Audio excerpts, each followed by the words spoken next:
Hi, everyone. Gene here. Welcome to the Tapping Q&A podcast, where every single week we answer the most common and uncommon questions about tapping so you can get the most out of your tapping practice and you can eliminate self-sabotage so you can take the actions that you want every single day. Last week on the podcast, we had a really great conversation with Rick Hanson about how we can provide real, true, long-term transformation, not just making ourselves feel better in the short term. Today is part 2 of that. So if you have not listened to that particular episode, I would really encourage you to go back and do that. Today, we're going to talk about practical application of those things. And the information from that podcast will be really useful in informing our conversation today. If you are not receiving the podcast, you can listen to that episode by going to tappingpodcast.com and then clicking on the link for episode 249. Also, at tappingpodcast.com, you'll have the opportunity to make sure that you're getting every single podcast delivered to you right when they come out every single Wednesday morning. There's instructions for Apple devices, for Android devices, for your computer. You can even do it in Spotify. It's all absolutely free.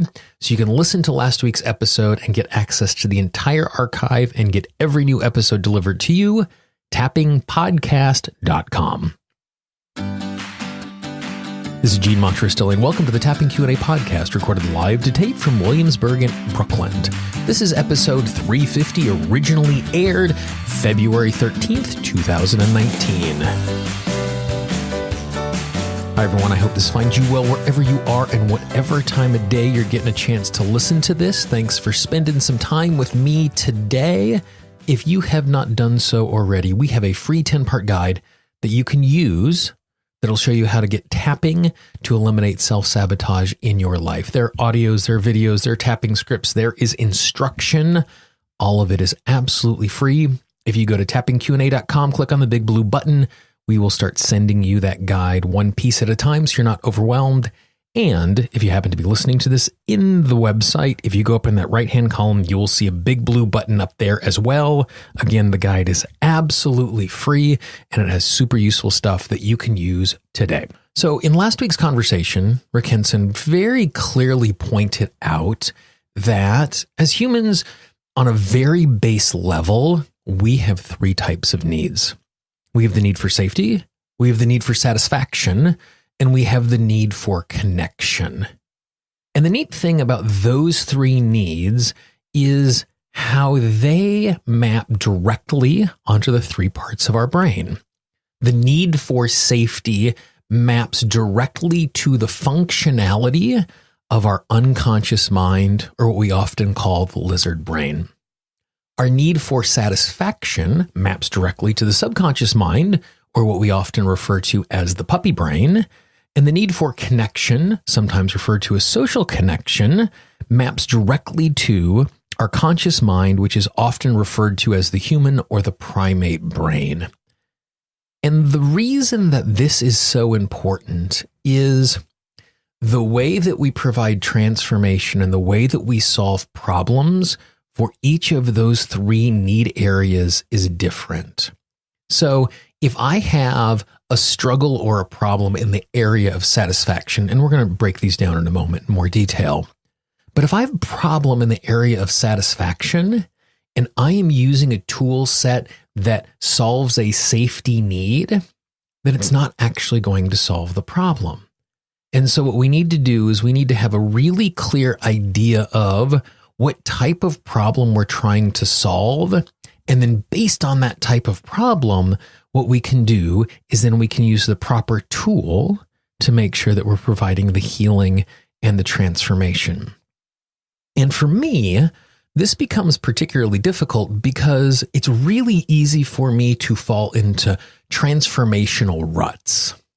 And what I mean by that is when I am tapping with myself, when I'm tapping on my clients, oftentimes I will use the same approach over and over and over again because it's really helpful.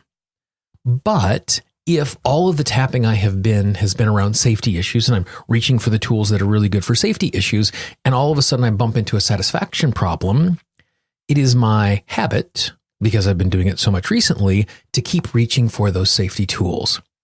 And if we are using the wrong tool, we're either going to have super, super slow, super, super small amounts of transformation, or we're going to have no transformation at all.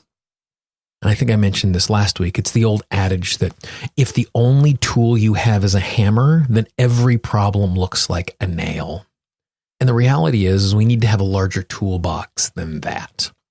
So today, what I want to do to build off the conversation we had last week is I want to talk in practical terms. The first is, how do we identify the fact it is a safety, a satisfaction, or a connection issue? Then once we've done that, what are the tools and resources that we can reach for to increase our ability to solve this problem? And one of the things that I find really fascinating about Rick's work is the idea that it's not just about being in a situation where we provide relief in the moment, but instead we're in a circumstance where we are building these other resources so that in the future, we have more tools to reach towards. So when we bump into problems, we solve them before the emotions get too big, before they become out of control, before they become unmanageable. And so, for example, when we build grit, what that does is that gives us the ability to fight through things that are difficult with persistence. And when we have grit, we're able to take care of those safety issues and those safety needs so much easier. When we are able to embody, not just do an exercise that allows us to have this feeling, but when we're able to embody the sense of gratitude, what it does is it gives us the ability to appreciate what is in front of us without precluding us from actually moving forward and having more. And because we're able to appreciate what's in front of us, we're solving a lot of those satisfaction problems, a lot of those satisfaction issues. And the same is true with confidence. When we have a more natural confidence, not a false confidence, but when we have a natural confidence and we have this natural belief that success is going to come to us, not in an irrational way, or we feel like we're a good person, or we have a strong sense of self-worth, it makes it much easier for us to navigate issues of connection. So we're going to do this in two parts. The first part is we're going to talk about how do you figure out, is it a safety issue, a satisfaction issue, or a connection issue? And then what we're going to do is we're going to talk about really simple things that you can do to grow those resources of grit, of gratitude, of confidence, so that when we are encountering these issues day to day, we're able to handle them and respond to them so much easier. So how do you tell which type of issue you're dealing with? So safety, on some level, some of the safety issues are really, really easy. Anytime that we feel afraid, more than likely there is a safety issue involved. And for me, when I am investigating with a client why they are resisting to take action, I am always going to investigate safety first, because we always hear danger signals first. I mean, it's the reason why we're alive. It's good that we hear danger signals first. You know, when I'm standing in the middle of the street and a car is bearing down on me, it's good that I'm afraid and I jump out of the way, and I'm not trying to figure out what make and model the car is or appreciating the paint job on it. The danger signal overruns everything. And if there's not real danger, then it is unhelpful when we feel afraid. So for me, I'm always going to investigate that. If there are not obvious, I'm afraid, I'm worried feelings, the other sensations are feelings of unease, of irritation, of overwhelm, of anxiousness. These are the feelings that show up when we don't feel safe. So if you feel any of those constellation of emotions, the first question we're always going to ask is, why do I feel unsafe? Where is the danger? What do I perceive is going wrong? When it comes to feelings of satisfaction, the real easy, obvious ones are frustration and disappointment. anytime frustration and disappointment show up, it's actually, for me, a good sign, because it means that we want something better and that is not being fulfilled. Therefore, we're frustrated or disappointed at the outcome. So those are really clear ideas that I am not satisfied if I am disappointed. Two other emotions that attach to that oftentimes are boredom and loss. Boredom is this idea of there is nothing for me to do, so there is nothing for me to be able to satiate my desires with.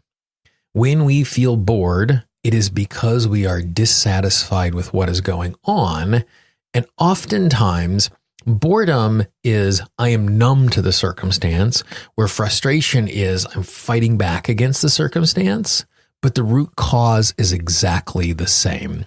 So when you feel a sense of disappointment, frustration, boredom, or loss, like loss of opportunity, it's good for us to be looking at these ideas of how can I feel satisfied or transform what is going on so I'm satisfied in this moment.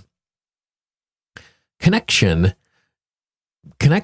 is the place where there are the really gross emotions. And when I say really gross emotions, it's the emotions that I don't like feeling the most, because these are the emotions about who we are and how we fit into the world. And there is a part of us that desperately wants us to feel connected, because it's easy for us to feel worth and value when we're connected to others. They're giving us time, they're giving us attention, therefore we must be valuable. And it is possible to do that in really unhealthy ways, where we're getting attention in an unhealthy way, but there are also really healthy ways to do that. But the emotions that we feel are resentment, envy, loneliness, inadequacy. When I'm encountering this particular emotion, the way that I always feel is I always feel like someone's kid brother who's just tagging along, who doesn't exactly belong there, but they have to put up with me because my brother has to put up with me. Therefore, the entire group has to put up with me. And so again, those are the gross, yucky emotions. Like, I would rather be frustrated and overwhelmed than feeling loneliness. And this is a side note. This is how scary loneliness is. If you are in a circumstance where you start talking about pain, everybody's going to chime in and they go, oh yeah, this is what's really crappy about my life as well. If you start talking about loneliness, you will clear the room, because people are so afraid of loneliness, they perceive it like it's a disease that they can catch. A long time ago, I lived in a house in Washington, D.C. with 4 other roommates, and from time to time we would throw parties, because there's this just big, massive house that had lots and lots of space, and I really enjoyed doing it.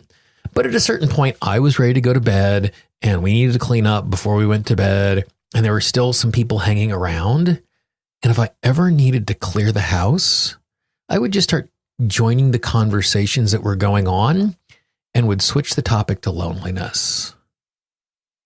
And within 5 or 6 minutes, that conversation ended and the people were on their way out the door.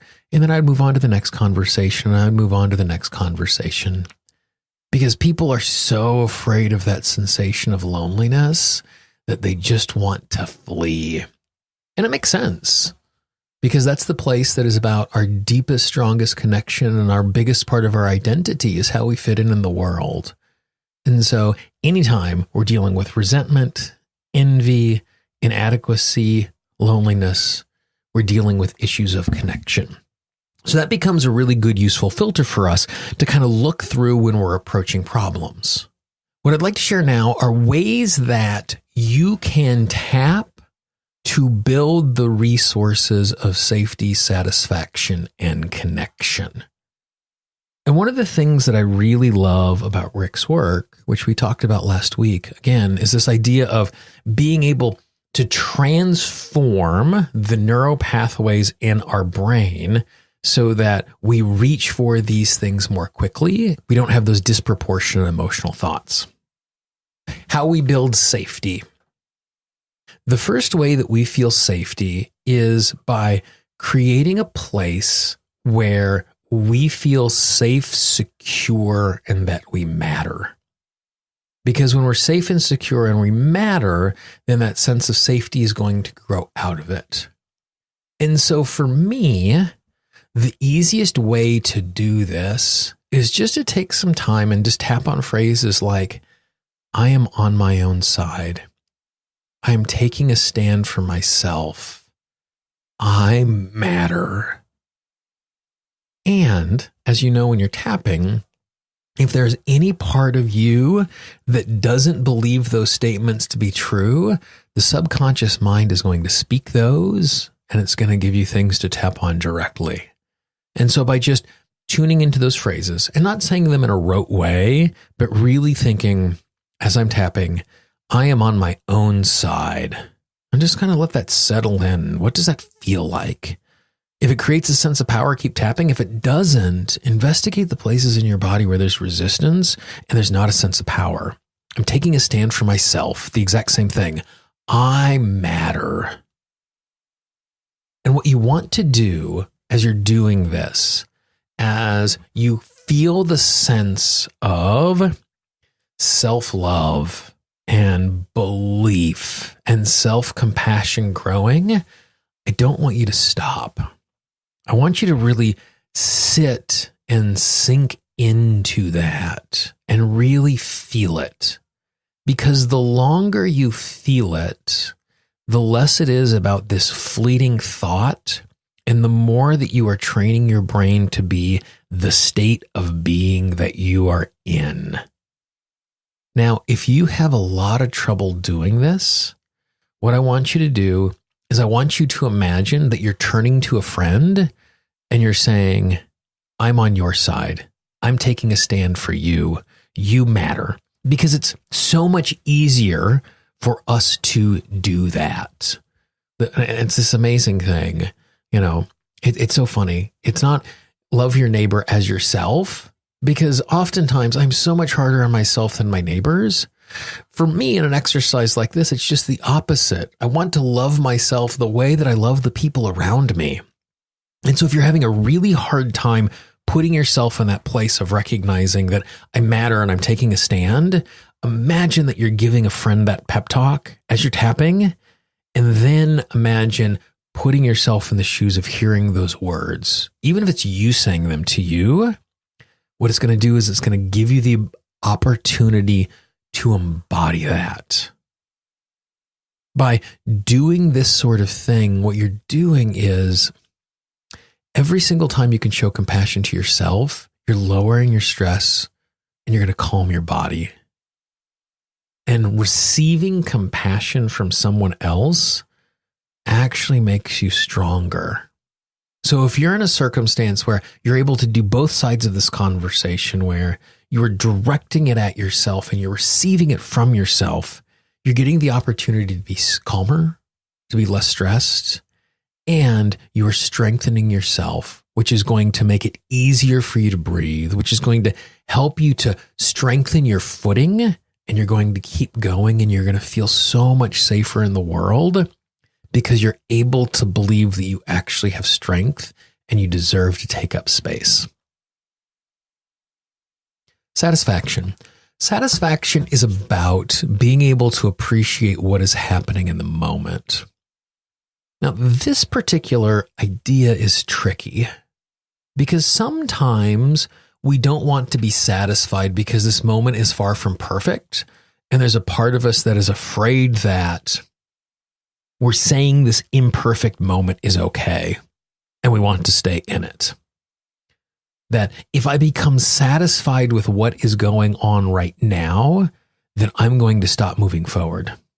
On the flip side, it's really easy to believe that if we're constantly striving, we're going to miss what's in front of us. The reality is we can do both of those things simultaneously. I can appreciate what is going on in this moment and still acknowledge this moment is imperfect. I can appreciate what is going on in this moment and in my mind still hold the idea of wanting to continue to move forward in a thoughtful and a deliberate way. And so that is our ability to, when we pull into that resource of gratitude, when we're in that state of satisfaction, we can do both of those things simultaneously.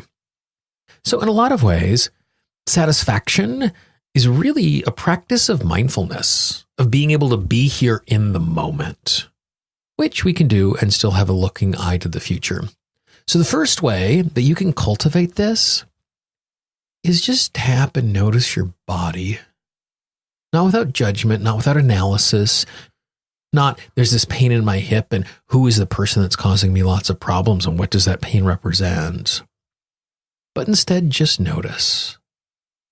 Just pay attention to the space your body takes up. And again, just tap from point to point, taking nice deep breaths. And just being able to notice where you are is going to help you to be in the present, which is going to build this capacity for satisfaction. If thoughts come up, just like basic meditation, just let them pass. Don't evaluate them. Don't try and capture them so you can tap on the issue later. If it's an issue that needs to be tapped on later, it will come back. You'll be fine. But just sit and to just rest into it. Just let the thoughts arrive, be in the moment.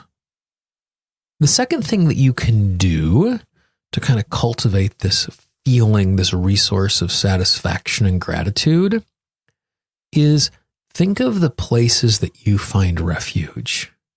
And it could be a physical space like your home, your bedroom, your reading nook, or it could be in relationship. When you're around someone else, you just feel like you're in a safe harbor. Oftentimes, this sensation of refuge can be a place where your pet is on your lap and you're just scratching their little head. But it's a place that you feel comfortable and centered and clear. And so to place yourself into that space while you tap and constantly reconnect with that sense of refuge, that even if you're not in that space, you can cultivate that resource. And so again, as you imagine yourself in these spaces, if there's any resistance that is coming up, note that. Go after it. Those are perfect things to be tapping on. The third thing that we can do for satisfaction is to actually name what's going on in vent. Like the simplest type of tapping that you can do is, this is what's going on. This is how I feel. This is what's going on. This is how I feel. She said this. I was angry. He didn't say that. I was overwhelmed. And oftentimes as we do that, as we pull these things out into the light of day, it's so much easier for us to manage and navigate them because they get smaller and smaller because we see those fears and those frustrations for what they are. And if you're tapping doubly so, that it's going to make it easier for you to be grounded in this moment because you don't have 8,000 thoughts running around in your head. You can be more mindful. You can be more present, which will lead to that sense of gratitude, which will diminish your satisfaction needs. The last one is connection. And cultivating this sense of connection is going to happen in 3 types of tapping. The first is just imagine what it's like as you think of the people who care about you. So you're starting at this place where, because there are people who appreciate you. You might feel like that number is really small depending on what's going on in your life, but there are people who do appreciate you. And you know that by the look in their eye, the way they give you presence. And I want you to just really tune in and just feel what it's like to be cared for. And as you do that, tap and tap and tap, because again, fear might come up about letting them down, about overwhelm, about it slipping away. And we just want to melt that resistance away. The second thing you can do is think about how you care about others. Because the connection we have with others is a two-way street. And don't think of it in terms of these are the people I take care of. These are the responsibilities I have in my day. These are the people I interact with. Really focus in on that sense of caring and those places and those relationships where you really care for someone else. And it doesn't have to be deep caring. It could be a coworker who just makes your heart warm up. I was at a meeting a couple of weeks ago, and I was asked to share my experience of being on the board of directors for this particular organization. And one of the things I talked about was the amazing people I got to work with. And I thought of my friend Tom, who I haven't seen in years. And just thinking of him and saying his name in that meeting and right now just warms the center of my chest. Just being able to have that connection with such an amazing man, and how lucky was I to be in leadership with him and to learn with him and to learn alongside him and learn from him. And just being able to recognize that when we recognize and we tap on our capacity for caring for others, it makes it easier for us to stay in that place of accepting that care and extending that care. And then the last thing you do is just have a really specific intention about caring for others. Name the ways that you want to do that. And that doesn't mean a to-do list. I'm going to call this person. I'm going to pick up this person's laundry and whatever it is. Like, it's not an issue of task. It can be that. Some of us, our love language is action. But what are the other ways that you can extend your care for others? One of my favorite things to do right now is when I hear something nice said about a friend of mine who is not present, I call them and I say, hey, I was having this conversation and so said really good things about you. And I want you to know that there are people in the world who are saying good things about you. Or sending notes of appreciation and affirmation, or tapping surrogately, or saying prayers, or however you connect with others. But very clearly holding this intention of care for others. Because the more we cultivate that intention, the easier it is for it to be our natural disposition in the middle of something. And so if you do that, it's going to make it easier for you to be in a place where connection happens. So there you go. Really high level. This is one of those things that it's probably worthwhile going back and listening to this 2 or 3 times, taking some notes on the tools that resonate with you right now, and maybe just creating a little action plan. I'm going to spend some time cultivating my capacity for safety, for satisfaction, connection a little bit at a time, and it's going to make a huge difference. I would love to hear how you feel about all of this, the information I've shared today. This is a little different style of podcast than we've done in some of the past. It's really useful information. Going through the conversation with Rick and reading through his materials really made a big difference for me. And I hope just this quick summary of how you can implement some of this right now will make a huge difference for you. If you haven't done it, check out Rick's book, Resilient. You can find it on Amazon. Rick Hanson, Resilient. It's really easy to find. If you haven't done so already, again, go visit tappingpodcast.com. Check out our entire archive. Again, there's instructions on how you can get every single podcast in the future delivered to you. If you haven't signed up for our 10-part guide yet, go to tappingqa.com to do exactly that.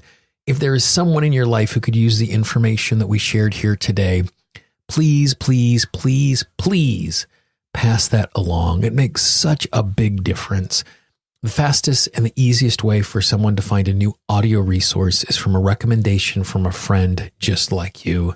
There are people in your life who could use this information. Their lives will be better if they use it, and all of our lives will be better because the people we are sharing this journey with are healthier as we move forward. If you have a question, if you have a comment, if you have a topic you'd like us to cover in the future or a recommendation, that's the way I found my way to inviting Rick on the podcast. I was aware of his work, but someone actually sent me a note and said, hey, you should have him on the podcast. And so when I reached out, his team happily said yes. So if there's something you'd like us to cover in the future, please let me know. I can always be reached, Gene, Gene, at tappingqa.com. That's Gene at tappingqa.com. If you're on the website, just click on the contact link. If you've downloaded the app, which is absolutely free, where you have access to the entire audio library plus a bunch of tapping scripts, if you click on the contact button inside of that app, then you're able to send me a voice memo or an email from right inside of the app. For the Tapping Q&A podcast, this is Gene Montrestelli. I hope you have a great day, and I will talk to you real soon. Bye-bye. The Tapping Q&A podcast is copyright Gene Montrestelli, Tapping Q&A 2016. All views expressed by guests are those of the guests and not necessarily of Gene Montrestelli or Tapping Q&A.